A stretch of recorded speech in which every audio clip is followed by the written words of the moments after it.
Om Tumeva Mata cha Pita Tumeva Tumeva Bandhushcha Saka Tumeva Tumeva Vidya Dravinam Tumeva Tumeva Sarvam Mama Deva Deva Sri Dakshinamurti Sudeshikendram Dvaipayanam Sutrakritam Munindram Sri Shankaram Bhashyakritam Yatindram Maddeshi Kanchapi Namami Vityai Om Namo Brahmadibhyo Brahma Vidya Sampradaya Kartribhyo Vamsarishibhyo Mahadbhyo Namo Gurubhyah Sarvopaplavarhita Prajnana Ganaha Pratyakarto Brahmaivahamasmi Om Prapannapari Jataya Totra Vetraikapanaye Jnāna Mudraya Krishnaya Gita Amritaduhe Namaha.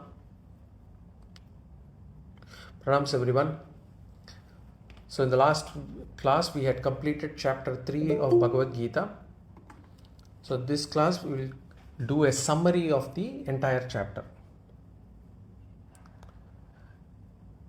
Now in the second chapter, Bhagavan had praised Atma Jnana. Bhagavan had said self-knowledge is the way to overcome sorrow. And Bhagavan not only praised Atma Jnana in the second chapter, he also criticized the Karma Kanda of the Vedas. In Shloka 42 and to 45, Bhagavan had criticized the Karma Kanda of the Vedas. Then finally in Shloka 48, Bhagavan had asked Arjuna to take up karma. So Arjuna got a doubt, and therefore the third chapter starts with Arjuna's question. The first two slokas were Arjuna's question. And what was Arjuna's question? Arjuna's question was, if there are two sadhanas, jnana and karma, and if jnana is the one that gives moksha, then why are you not asking me to take to jnana? Instead, why are you asking me to take up karma? That is the question that Arjuna asks.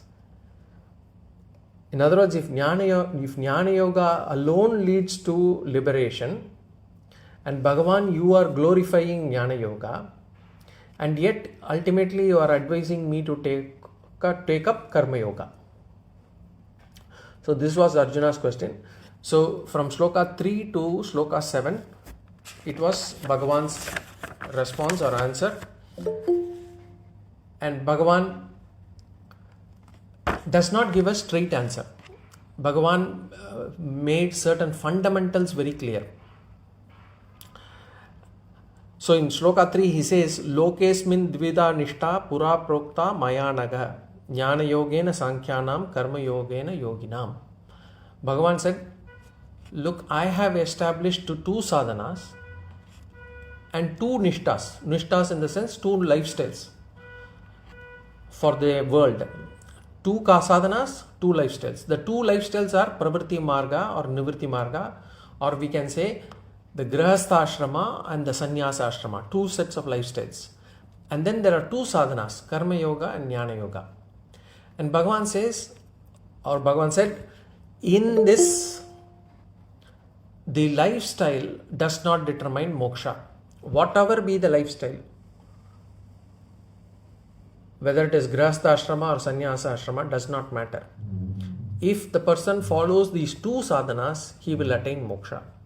So as long as he performs Karma Yoga sadhana, and then the result of Karma Yoga sadhana being mental purity, and then through that he comes to Jnana Yoga, attains Jnana, then moksha. So though there are two niṣṭhās or two lifestyles, moksha is not determined by niṣṭhā or lifestyle, it is determined only by sadhanas. So for us, there is a choice on niṣṭhās. We have always a choice whether to take up Grihastha ashrama or Sannyāsa ashrama, but there is no choice on sadhana. This is the essence of Bhagavan's answer. So only the sadhanas determine moksha.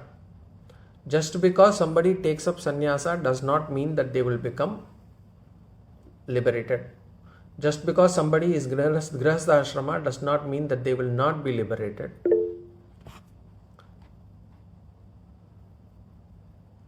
So Am I audible? Sorry. Okay.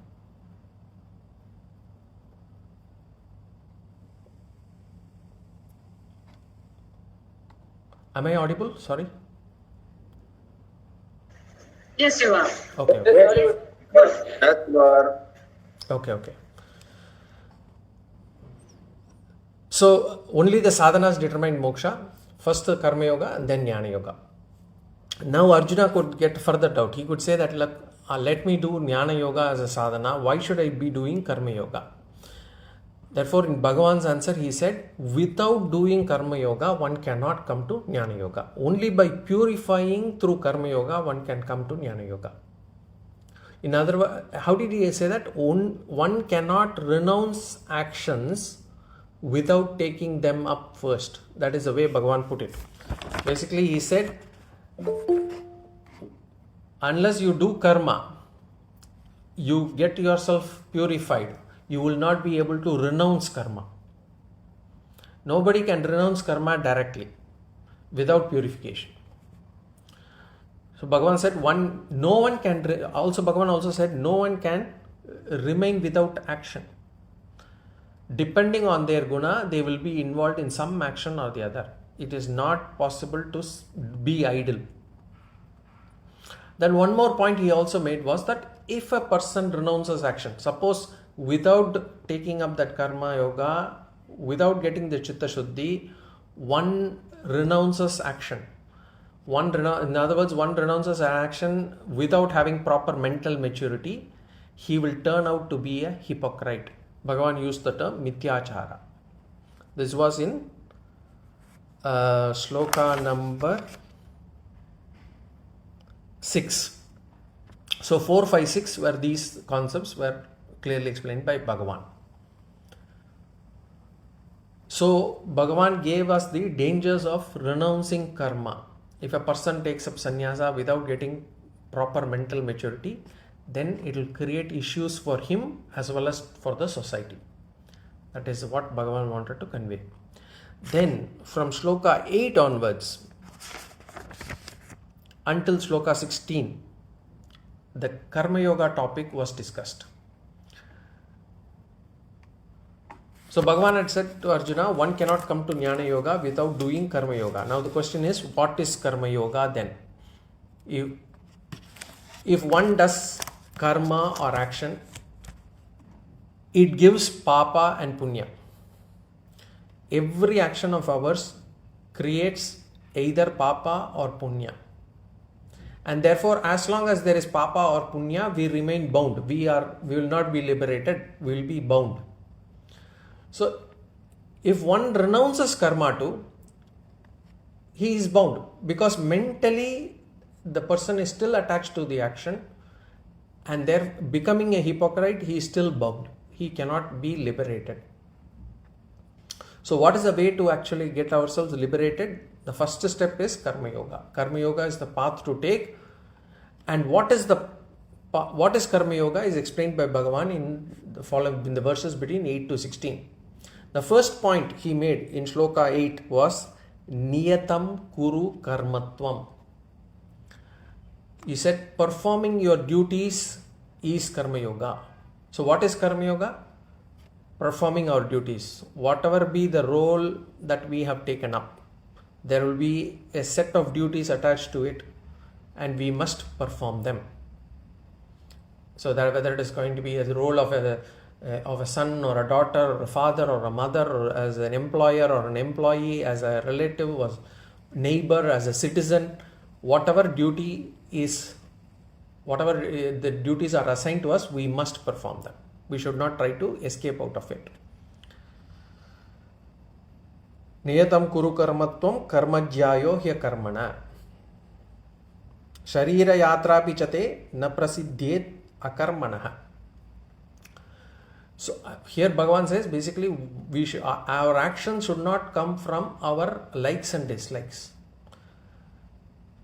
The karma should not come from raga dvesha, but it should come from our sense of responsibility, sense of duty, kartavya buddhi.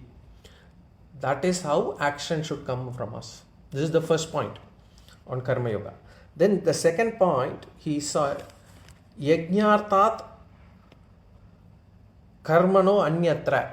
Shloka number 9. Yajñārtāt karmano anyatra. Bhagavan talked about the bhavana, the attitude that one must have when performing actions. Already actions have been given. What sort of actions? Duties. Now what sort of attitude to keep when performing these duties? Ishvara Arpana. We elaborated there. We spent quite some time in terms of what are the cases when we don't get gratitude, we don't get acknowledgement. We all discussed about this. But the question was, what is the attitude? Finally, what we said, the attitude that one must have is Ishvara Arpana. And even if somebody does Kamya Karma means actions that come out of our desires, then the outcome of it must be taken as Ishvara Prasada. So this is the second point on Karma Yoga. First one was Niyatam Karma Kuru Karmatvam. Second was Yajñārtāt Karmano Anyatra. The next point that Bhagavan made on Karma Yoga was the Panchamaha Yajñas. So you remember the Panchamaha Yajñas: Deva Yajña, Pitru Yajña, Brahma Yajña, Manushya Yajña and Bhuta Yajña. The 5 Yajñas that one must perform on a daily basis. And Bhagavan said, this Yajña based life is Karma Yoga. So this is also another definition for Karma Yoga, 3. Then as the next point on Karma Yoga, Bhagavan, he underscored the concept of Dharmo Rakshati Rakshitaha, which is in Sloka number 11. Devan Bhavayatanena Te Deva Bhavayantu Vaha Parasparam Bhavayantaha Shreha Paramavapsyatah. Bhagavan said Karma Yoga is about living a life of Dharma. Dharmo Rakshati Rakshitaha. If one lives a life of Dharma, then the Dharma which is protected by us will protect us. We talked about how some people invoke the Dharma only to suit their situation. That should not be the case. The Dharma must be protected by us. Only that Dharma will protect us. If we protect nature, nature will protect us. If we help someone, help others will help us. Likewise, if we help Devas, the Devas will help us. Bhagavan said this is Karma Yoga. Then in Shloka 14, Bhagavan called Karma Yoga as Jagat Chakra Hetuhu. Jagat Chakra Hetu means it is the one that actually makes sure that the cosmic cycle is complete. In a sense, if we perform yajnas, if we perform Karma Yoga for Devas, what will happen? The Karma Yoga that we do for Devas will result in Punya. And because of this Punya or the Adrishtam, the rains come. And from the rains, the food, Annat. And from the food come the bodies. And from the bodies again actions come out, which is Karma Yoga. And from there again the rains. This is a cycle. So in other words, if the world has to function properly, if the world has to live in harmony, it can happen only through Karma Yoga. Only if everybody follows Karma Yoga. So from body is out of Annam, body comes out of food, food comes out of rains, rains comes out of Punyam, and so on. And the Punyam comes out of the action comes out of the body, and that way the cycle is complete. So in other words, body is dependent on Annam, Annam is dependent on rains, rains are dependent on Punya, Punya is dependent on Karma, and Karma is dependent on body. Karunakaranji, you put your hands up. Is there any question?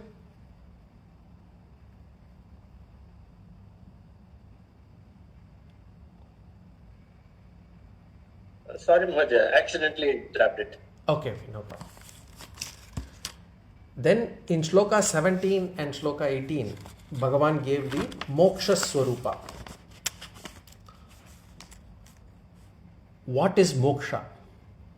And rightfully these two slokas are Jnana Yoga slokas, so to speak, because what is moksha? Now Upanishads frequently talks about moksha.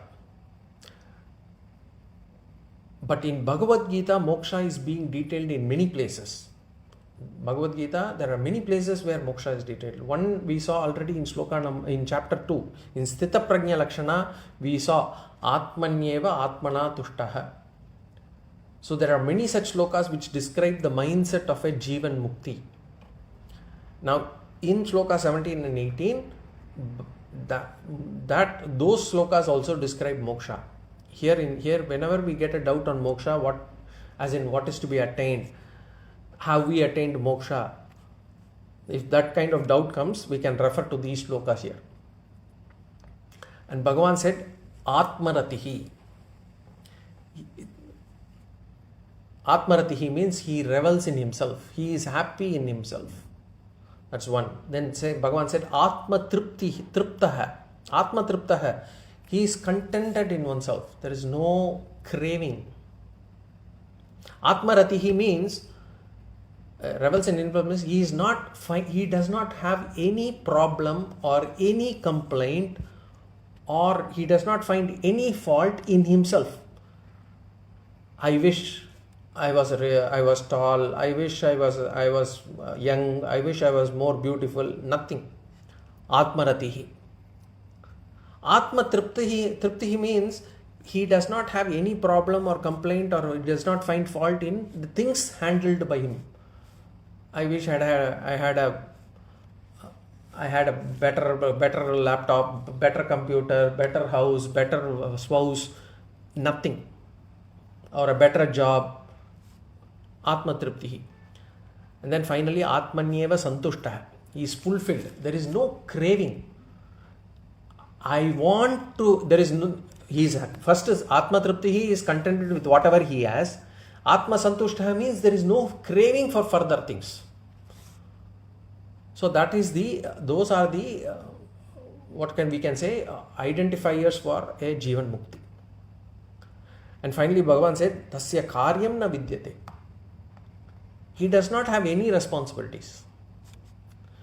We cannot come out of this life and say we do not have any responsibilities. I don't want to take any responsibilities because I am a Jivan Mukti, or I want to be a Jivan Mukti and therefore I do not want to take any responsibilities. That cannot be the case. Then we will become a hypocrite. Bhagavan had clearly mentioned. Only if we have this mindset of Atmaratihi, Atma Triptaha, Atma Santushtaha, then we can come out of all responsibilities. We have to understand that clearly. Then in Sloka 18, Bhagavan said, Naiva tasya kritenartaha na kriteneha kaschana na chasya sarvabhuteshu kaschid arthavyapashrayah. Naiva tasya kritenartaha na kriteneha kaschana. He does not have this feeling that this has to be done. This must happen in this manner. That kind of conditional mindset he does not have. If we do not have that condition, then we have attained mukti. In other words, I get fulfillment by doing this. If I am not able to do this, I feel unfulfilled. I feel unhappy. If that kind of mindset is there, then we have not attained Jivan Mukti. For a Jivan Mukti, there is no such compulsion for him. Whatever happens, whatever does not happen, it will not affect him. That sort of mindset is moksha. He is not dependent on anything or anybody emotionally. Emotionally, he does not have any dependence on any object, situation or relationship. So what is the learning for us? Until we get this mindset, we should be involved in activity. We should not give up actions. Thus, Bhagavan gave the Swarupa of Moksha there. Now we could have got a doubt as to why Bhagavan went from Karma Yoga to Moksha. The answer is for us to understand that to get to the stage of Moksha, Karma Yoga is the first and important step. Karma Yoga does not directly lead us there. But without getting on to the Karma Yoga, without doing Karma Yoga, one cannot come to that stage. Because there are also some people who feel this Karma Yoga is the final goal. As long as you do service to the society, as long as you are, and that too, they will only, Manushya Yajna only they will praise. Even Pitru Yajna they will not praise. They will say, even if you don't do Shraddham, doesn't matter. On the day of Shraddham, I feed so many people. I don't do Shraddham. Bhagavan or Shastras does not accept that.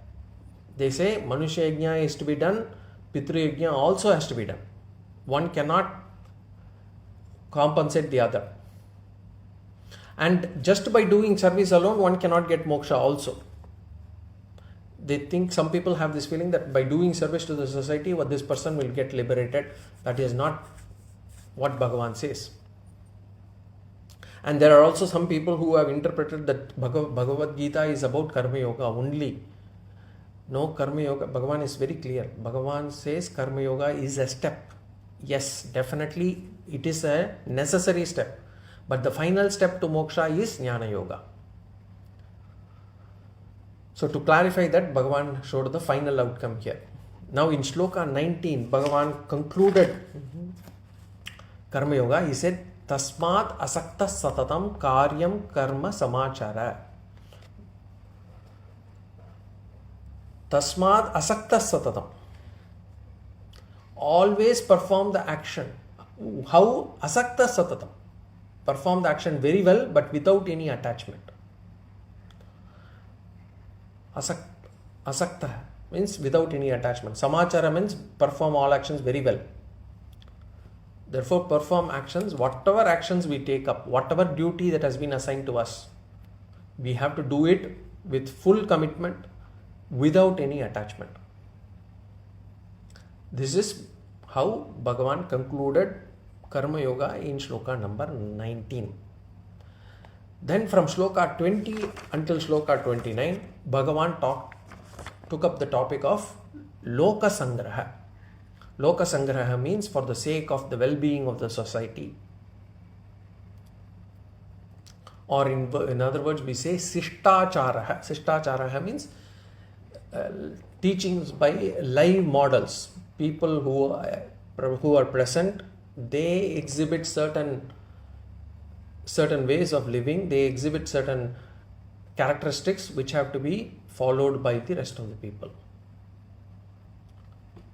Let us try to recollect what we discussed. One, Bhagavan had said to Arjuna that Karma Yoga has to be performed for what? Chitta Shuddhi. Why is Karma Yoga necessary? Karma Yoga is necessary for mental purity, Chitta Shuddhi. So in case Arjuna feels that I have enough Chitta Shuddhi, I have enough mental purity, therefore I don't need to perform Karma Yoga, then Bhagavan said, no, because of the position that you are in right now, Arjuna, because you have not taken up sannyasa, because you are a Kshatriya, you are actually in the middle of the war, you have a responsibility towards the kingdom, the people and your brothers. You must perform that duty as an example, as setting an example for others. And Bhagavan gave Raja Janaka as an example. Janaka Maharaja was a Jnani, Jivan Mukti, and yet he was involved in running the kingdom. He had not actually given up that. So that between Shloka 20 to 29, there are 4 points that come out. 4 set of points. The first point is Loka Sangraha, as in performing duties for the sake of well-being of the society. So even if a person is actually got a Jivan Mukti,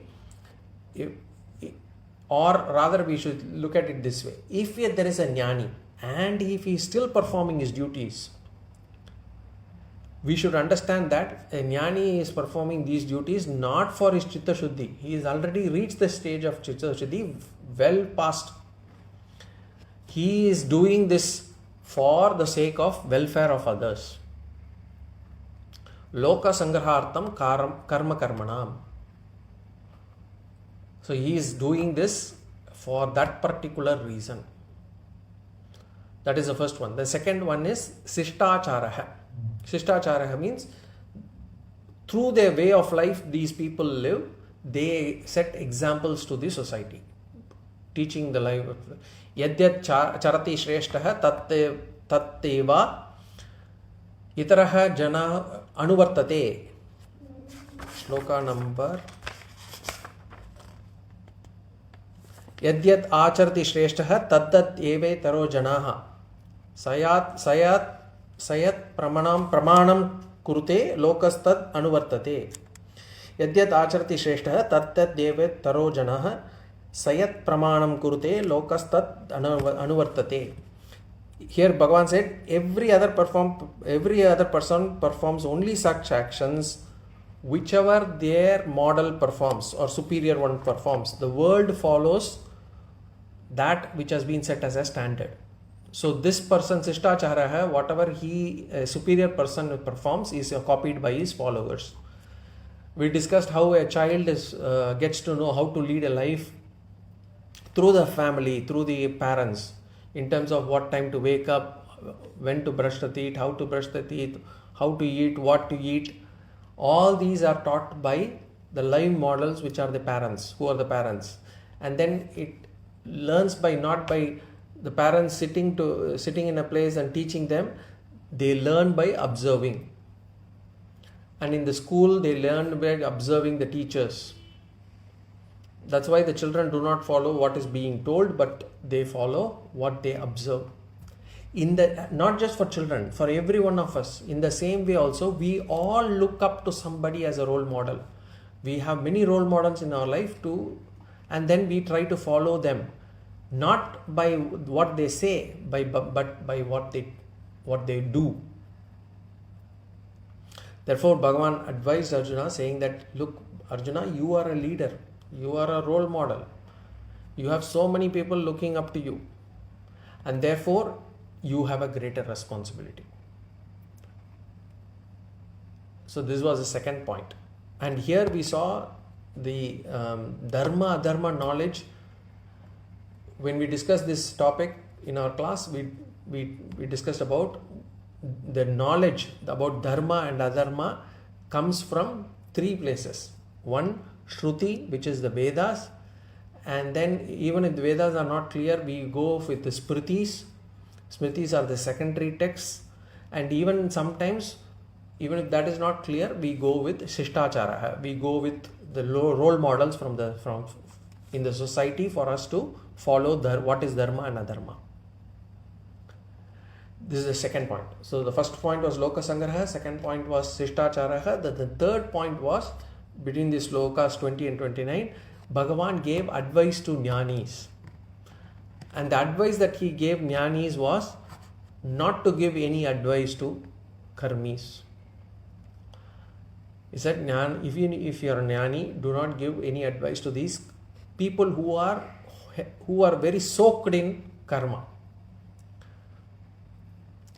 That is, do not talk about vairagya. Do not talk about vairagya to people who have desires on experiencing pleasure, accumulating things. They still have this, strong desires to accumulate as much as possible, become very focused on fulfilling and experiencing pleasures. To those people, do not criticize karma. Karma, do not criticize them. We should encourage them to perform karma, but only ask them to stick to dharmic karma. What happens if we force Vedanta or Vairagya on them? They may not be able to renounce their desires completely, and they will end up as hypocrites. So therefore Bhagavan gives this advice to Jnani. He says, Na buddhi bedam janayet, Sloka 26, Ajñānam karma sanginam. Na buddhi bedam janayet. A wise man should not create confusion. Who? Confusion in who? The intellect of the ignorant. Why are they ignorant? Because they are attached to action. Ajñānam karma sanginam. Ajñānam, they are ignorant, karma sanginam, they are attached to action. So do not denigrate actions in front of them. Some people do kamya karma. Nothing is wrong. They will have to get their maturity by going through this. Then he said, this is the third point. Then the fourth point, jnani ajnani karma beda. Bhagavan gave a difference in the way that a jnani and an ajnani performs action. And this was in Sloka 27, 28 and 29. Bhagavan said, karma comes out of Prakriti, ahankara vimudātma, and a person is deluded due to ahankara. And for a person who is deluded, what he thinks? He thinks, I am the doer. Kartaham iti manyate. He considers, I am the doer. This is for the ajnani. Whereas for a jnani, what happens? Guna guneshu vartante iti matva na sajjate. Guna guneshu vartante.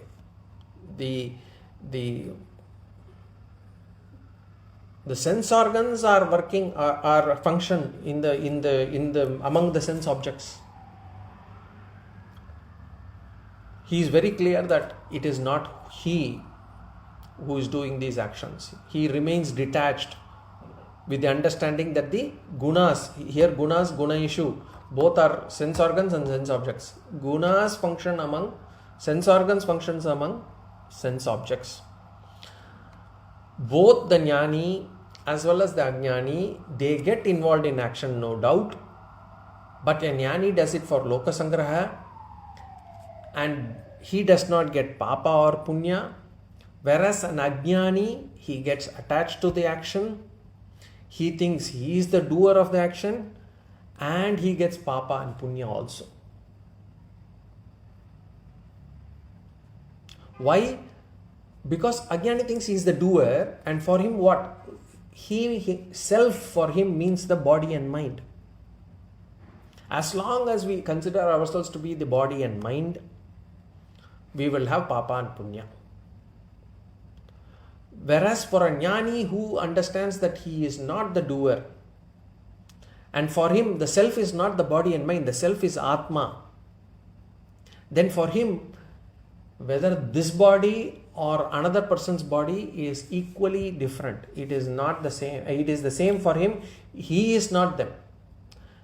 Just like for us, when we identify ourselves with this body and mind, the other person's body and mind is not us. It is not me. This is me. That is not me. For a jnani, even this body and mind for him is not me. It is as good as another person's body and mind. For him, it is the gunas that deal with gunas. Sense organs deal with sense objects. These are the 4 points that came in Slokas between 20 and 29. What are the ones? First one was Loka Sangraha, then Sishtāchāra, then the advice to jnanis, and the fourth one was Jnani Ajnani Karma Beda. Then in the Sloka 30, which is a very important Sloka, worth by-hearting, Bhagavan gave the essence of Karma Yoga in one Sloka. One Sloka which explains the entire Karma Yoga. And here, Mai sarvani karmani sannyasya adhyatma chetasa nirashir nirmamo bhutva yudhyasva vigadajaraha. Bhagavan says adhyatma chetasa. Adhyatma chetasa means clear knowledge on Karma Yoga. This person, you as a Karma Yogi, one should have a clear knowledge on Karma Yoga, which means there is a Viveka Buddhi. I know what is Karma Yoga, and I should know that I am doing Karma Yoga. I should know what is Dharma, what is Adharma. I should know what are my duties. That is the clear knowledge. And then with Astika Buddhi. Astika Buddhi means I should understand that Ishvara is Karma Pala Data. That every action, when the results of the action come, it comes out of Ishvara. It is not that I determine the outcome. My actions do determine the outcome to a certain extent. But the person who gives it is Ishvara. I have to have that astika buddhi, belief or understanding of Ishvara. Let's put this way. Instead of saying belief, let's say understanding of Ishvara. This is the first one, adhyatma cetasa. Then, mai sarvani karmani sannyasya. Sannyasya means renouncing. In this case, it's dedicating. Mai sarvani karmani. All my actions I have to dedicate to who? Ishvara. I have to do Ishvara arpana. Mai sarvani karmani sannyasya. Adhyatma cetasa visa. Nirashir. Nirashir means I have no expectations on results. I have no expectation. As in, whatever results come, I am willing to take. I am willing to take as Ishvara prasada. That is nirashir. There will be some expectation when we start doing work. That is fine. But once the result comes, I should be in a position to take it as Ishvara prasada. Then nirmamo bhutva. There is no mamakara. There is no feeling that this is mine. I have to get this. This is my thing. There is no nirmamaha. There is nirmama means no mamakara. Then finally, vigata jvaraha. Vigata jvaraha means with no anxiety, with no tension. In other words, with samatva bhava, with equanimity. So this is the 5-point program for Karma Yoga. Adhyatma cetasa, mai sarvani karmani sannyasya, nirashir, nirmamo bhutva, vigatachvaraha. Then in Shloka 31 and 32, Bhagavan did Karma Yoga stuti. He praised Karma Yoga. And how did Bhagavan praise Karma Yoga? He says, Eme matamidam nityam anutishtanti manavaha shraddhavanto anasuyantaha muchyante tepi karma bihi. He said, those people who follow this teaching of mine with shraddha, shraddhavanta, and anusuyanta, without being critical, what happens to them? Those people, muchyante tepi karma bihi, they are freed from the bonds of karma. So if this my teaching, the teaching of mine, which is this Karma Yoga, if people follow them without criticizing it and with full shraddha, they will be freed from the bonds of karma. What about others? In Shloka 32, Bhagavan says, those who criticize this teaching and who do not follow this, they are completely deluded and doomed. Sarvajnana vimudamstan viddhinashtan acetasaha. Acetasaha, indiscriminate ones. They are indiscriminate. Mudan, they are deluded. They are spiritually doomed. They may be able to get some material benefit. You might see some people, they are getting richer, they may be. But ultimately they are spiritually lost. They won't get peace of mind. There won't be peace of mind. There will always be a fear. Whenever we do something which is adharmic, there will always be a fear in our mind. There will always be a fear. So, materially that person may progress, but spiritually they will be lost. They would have wasted this life. Human life is not easy to get, and they would have wasted this life. Whatever we lose in life, we can get it back. But if we lose this life itself, we don't know when we will get it back. That time we cannot get back. Then in Shloka 33 and 34, Bhagavan says, Prakriti Purushartha Vivekaha. What makes a person commit actions? This also we went through in detail. Is it free will or papa punya? What is making them to commit act to actions? What is the reason for people to behave and act differently, although they may be from the same family or they may be twins? Bhagavan says, Sadrisham cheshtate swasyaha prakritir jnanavanapi. Even a jnani acts according to his swabhava. Only swabhava determines the actions. And Bhagavan himself says, Nigraha kim karishyati? What will restraint do? How can we stop that? A person acting according to his swabhava, how can we stop that? We cannot. Then immediately he added, in Sloka, this is Sloka 33. Then in Sloka 34, he immediately added, see, likes and dislikes are bound to exist inside the mind with regards to every sense organs, with regards to every sense objects that we come across. But these likes and dislikes, we should be careful about them. We should not come under their control because they are our enemies.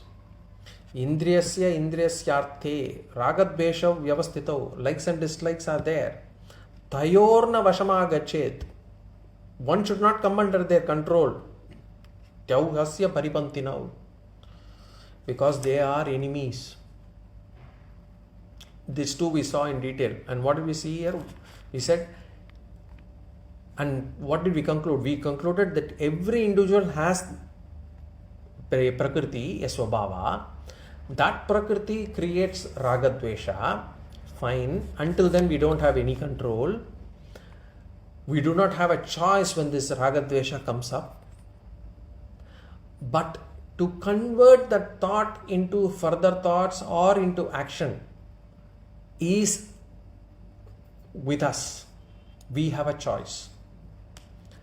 That's when the free will comes into play. And not to convert that thoughts into a sankalpa or an action, it can be only done through the support of two things we discussed. Two supports we need. One, our knowledge of Shastras. We should know what is good and what is bad, what is right and what is wrong, what is dharma and adharma. So that comes out of the knowledge of Shastras. The second one is our free will, our effort. And so we should use our knowledge and free will to ensure that the initial thought does not manifest itself into a sankalpa or an action.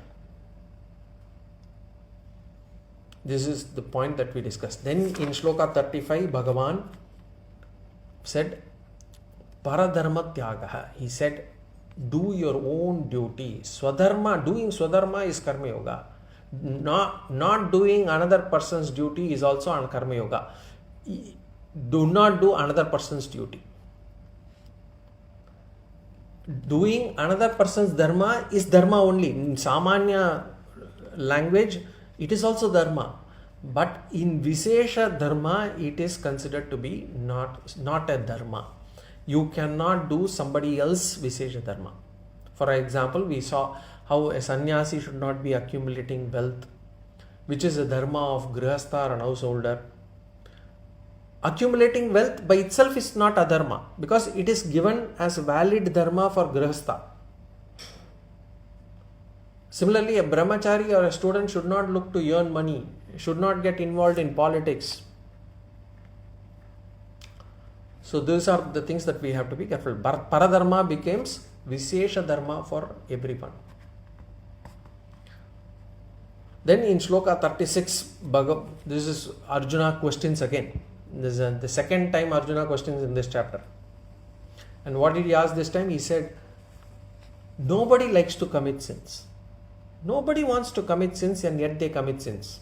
Why? Anichanapi varshneya baladiva niyojitaha. As though they are unwilling and as though they are forcibly persuaded, they commit sins. Now, when he says nobody likes to commit sins, it is for those people who believe and who strongly have shraddha that whatever sorrow a person goes through comes out of papa that one has performed in the past. Only for those people this is relevant. So this is relevant only for people who understand that the sorrow that I go through is because of the papa that I have committed in the past. Tamil we say, Tidum nandrum piradara vara. So here Bhagavan, he says, Arjuna says, these people know that sorrow is because of the papa that we have committed, and yet they are committing further sins. Why?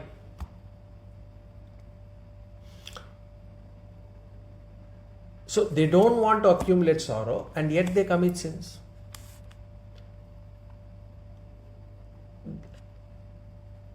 And Bhagavan is going to give an answer. But what we have to understand is, see, some sorrow also you will have to qualify. Sorrow, some people get sad for no reason also. Some people get sad for imaginary things also. Some people say, this person is always talking about me behind my back, without having any kind of confirmation. They will think that the other person is talking about me, and they will feel sad. Or they could feel sad on imaginary things, like what if this person comes into my life, what if my in-laws come to me, what happens if the health fails in future. So this kind of sorrows are imaginary sorrows. These are not real sorrows. They would have think about what could have happened without any evidence, or what things may happen in the future without any confirmation. So those are, we are not talking about those sorrows. Those sorrows are self-inflicted sorrows. Those sorrows are not result of papa or punya. Or rather papa. Why would punya give sorrow? Okay. Then, this was the question from Arjuna. Then Bhagavan from Sloka 37 to 43, he answered, Kama Yeshaha. The reason why people commit sins, in spite of knowing that the sins will bring them sorrow, is because of their desire or attachment, raga dvesha. That desire or attachment that one has in their mind is the cause for people to commit sins and accumulate sorrow. Desire is the mind is the cause for sorrow. And if the desire for artha kama becomes so dominant, then the person has no time for spirituality also. If a person is only focusing on how to make money, how to accumulate wealth, how to get fame, if they are only focusing on that, where is the question of time for spirituality? Only if the desire is removed, sorrow is removed.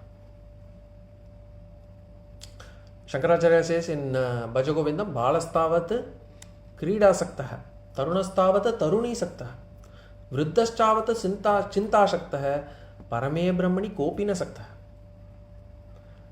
So people get at every stage of life, they are Balastavat, young age, they are attached to play. Tarunastavat, in the age of youth, they are attached to other people.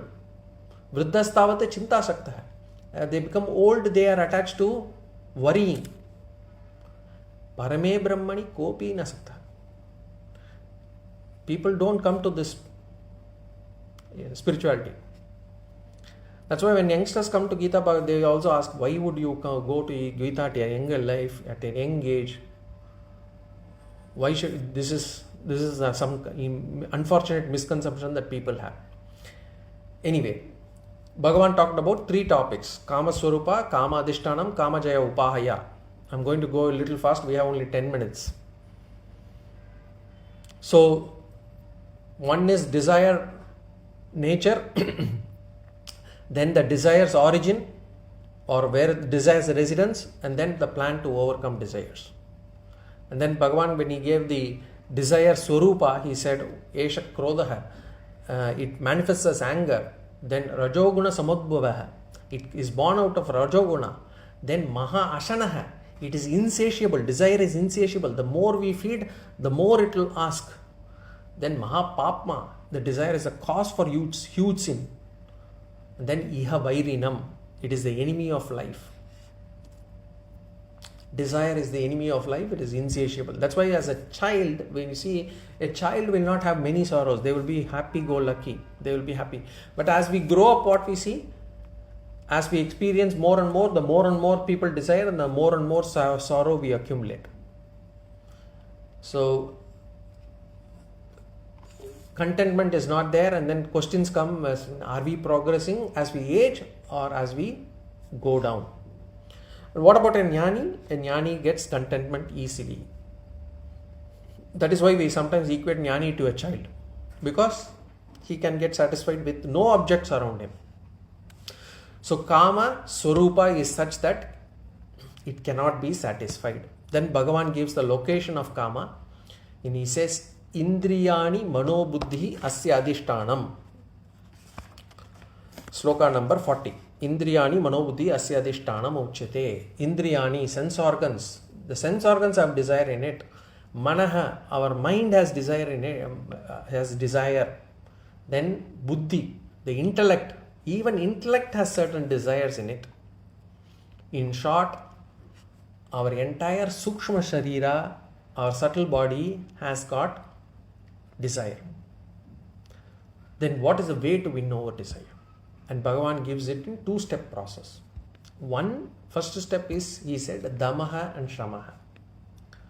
One should have sensory and mental discipline to ensure that the desires are weakened.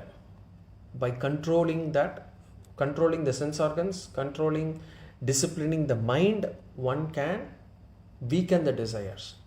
Then the second one is Atma Jnana, which was given in Shloka 42 and 43. Bhagavan gave Atma Jnana. We saw Arundhati Nyayam, and then we also saw how Panchakosha Vivekaha. We saw that. And Bhagavan said only through Atma Jnana the desire can be completely eradicated. And he said Jahi Shatrum Mahabahu, last 43, last one. Jahi Shatrum Mahabahu, Kamarupam Durasada. Bhagavan advises, conquer this enemy. This enemy which is in the form of, he said, Durasadam, elusive desire. Elusive, most difficult enemy. The desire which is very difficult to win. Conquer it, kill it. So Bhagavan accepts that it is not easy. Overcoming desire is not very easy. That's why even our Upanishads frequently use the term for jnanis. They say dhiraha. Dhiraha. Why dhiraha? Means something extraordinary has to be done to become dhiraha. What is that extraordinary thing? To overcome desire. To overcome desire is an extraordinary thing. It's not easy. Bhagavan accepts it and says it can be done though. It can be done. And Bhagavan gives a way to overcome it. So Bhagavan completed that chapter in this manner. This chapter is called as Karma Yoga. Karma means duties. Yoga means sādhanas. How to convert our duties into a sadhana is Karma Yoga. Om Tat Sat Iti Srimad Bhagavad Gitasu Upanishatsu Brahma Vidyayam Yoga Shastre Sri Krishna Arjuna Samvade Karma Yogo Nama Tritiyodhyayah. So we completed the chapter 3. Any questions or comments on chapter 3?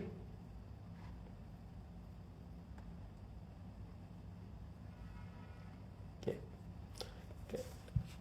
If not, so the next 2 sessions, I would want to have people to discuss about what they have understood in these chapters so far. Be very good if you do it. Do not feel, what shall I say? Do not think it's going to be difficult. Try it out, and there is nothing like no need to feel ashamed even if you are saying something wrong. Doesn't matter. It's about it. This is not a test. It is about how we are able to internalize, how much we are able to gather, understand. Unless we understand it properly, we will not be able to internalize it correctly. So this way of actually bringing back, telling another person on what you have understood is a way to know whether you've got it right or wrong. So please feel free. Take a few minutes if you want to prepare. You can read it out, doesn't matter, from the paper. But try something. Try it out is my advice. Is everybody okay with this? Yes, sir. Yeah. Okay. Okay. Yes, okay. Okay. Cool. So let's do it next class, and if there is any mistake, I'll try to see if with the blessings of the Guru and the Shastras, I will see if I am able to correct something with my knowledge, my limited knowledge, whatever. Okay. We'll close it here. We'll again meet in the next class. Om Purnamada Purnamidam Purnat Purnamudachyate Purnasya Purnamadaya Purnameva Vashishyate. Om Shanti Shanti Shantihi. Hari Om Shri Gurubhyo Namah. Hari Om. Hari Om. Hari Om. Hari Om. Hari Om.